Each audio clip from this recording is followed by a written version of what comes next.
আসসালামু আলাইকুম, সবাই কেমন আছেন? আশা করি অনেক ভালো আছেন। তো আজকে আমি একটা জিনিস দেখাই। তো এটা হইলো সৌদি আরব রিয়াদ হারা। এইখানে যত কাজ হয় সব কাজের ডিমান্ড এইখানে পড়ে। আর দেখেন কি একটা অবস্থা।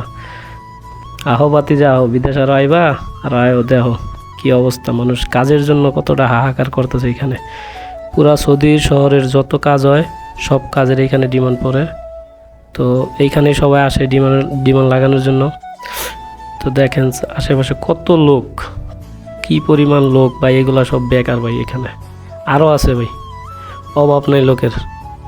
দেখেন কি পরিমাণ লোক হয় প্রতিদিন প্রতিনিয়ত এখানে।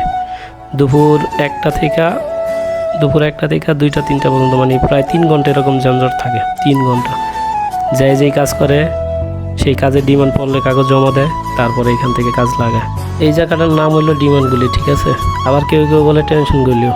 কারণ আমি বলি এখানে আসলে অনেকের কাজ হয়, যার কাজ না হয় এর জন্য এখানে টেনশন হয়ে যায়। এই জন্য দেখেন কি একটা অবস্থা।